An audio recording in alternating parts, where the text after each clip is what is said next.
এই শীতের সন্ধ্যায় যদি এরকম মুচমুচে দোকানের মতন ডিমের চপ বাড়িতেই বানিয়ে নেওয়া যায় তাহলে কেমন হয়। নমস্কার সবাইকে, সৌমির রান্নাঘরে জানাই সবাইকে স্বাগত। তাহলে বানিয়ে নেওয়া যাক আজকের ডিমের চপ রেসিপি। কড়াইতে অল্প করে সর্ষের তেল দিয়ে দিয়েছি।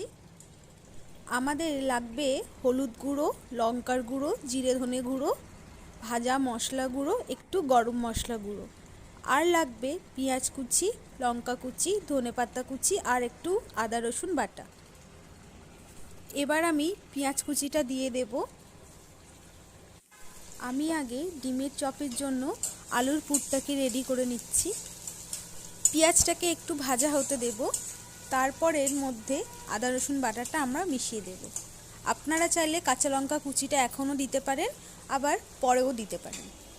আমি কাঁচা লঙ্কা কুচিটা একটু পরেই দেব, কারণ আমার বেছে নিতে সুবিধা হবে। এই চপটা যেহেতু বাচ্চারাও খাবে, সেই জন্য আমার ঝালটা একটু কম লাগবে। পেঁয়াজটা ভাজা হয়ে গেছে, এবার আমি আদা রসুন বাটাটা এখানে দিয়ে দেব।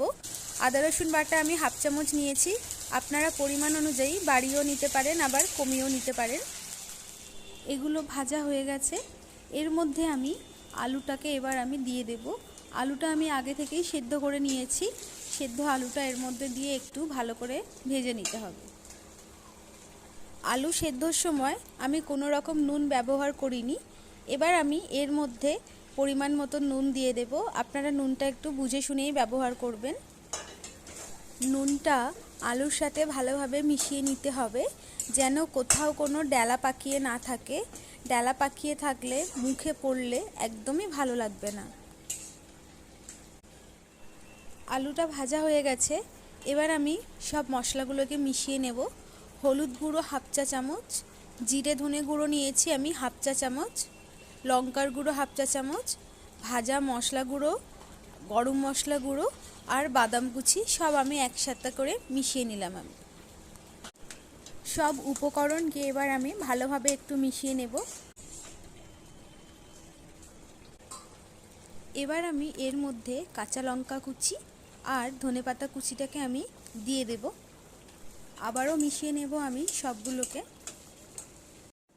এটা হতে হতে আমি বলি, ভাজা মশলাটা আমি গোটা জিরে, গোটা ধনে, গোটা গোলমরিচ আর শুকনো লঙ্কা আমি শুকনো খোলায় ভেজে নিয়ে গুঁড়ো করে নেওয়া আছে।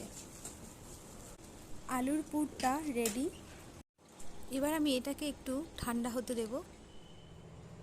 আমি এখানে 3টে ডিম সেদ্ধ করে দুভাগ করে নিয়েছি। এবার আমি ডিমের গায়ে আলুর পুর দিয়ে কভার করে দেব। একটু দেখবেন আমি কেমন করে করি, তাহলে আপনাদের করার সময় কোনো রকম অসুবিধা হবে না। আলুর পুরটা প্রথমে আমি এভাবে একটু চ্যাপ্টা করে নেব, তার উপর আমি ডিমটা বসিয়ে দেব, দিয়ে এটাকে কভার করে দেব ওপর থেকে ভালোভাবে। আরেকটু আলু আমি নিয়ে ওপর থেকে দিয়ে ভালো করে ডিমটাকে আমি মুড়ে দেব, যাতে ভাজার সময় ডিমটা খুলে না যায়। এভাবেই আমি বাকি ডিমগুলোকে আলুর কোটিং দিয়ে কভার করে দেব, দিয়ে একটা সুন্দর শেপ দিয়ে দেব। দেখুন, তাহলেই আমাদের রেডি হয়ে যাবে এটা। সবগুলোকে আমি এভাবে রেডি করে নিয়েছি।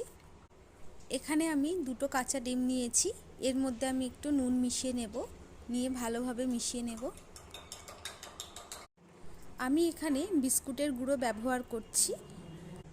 ডিমের মধ্যে আমি ডুবিয়ে নিয়ে বিস্কুটের গুঁড়ো মাখিয়ে নেব।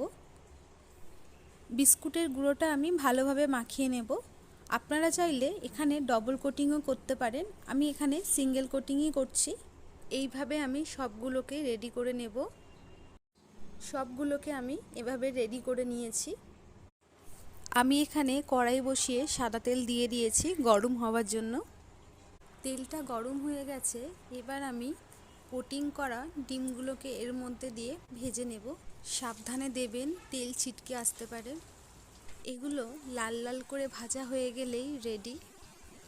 এগুলোকে উল্টে পাল্টে ভালোভাবে দুদিকটা লাল লাল করে ভাজা হয়ে গেলেই রেডি হয়ে যাবে। এগুলো ভাজা হয়ে গেছে, এবার আমি এগুলোকে তুলে নেব। এভাবেই আমি বাকি সবগুলোকে ভেজে নেব। রেডি হয়ে গেছে আজকে ডিমের চপ। ভিডিওটা কেমন লাগলো অবশ্যই কমেন্টে জানাবেন।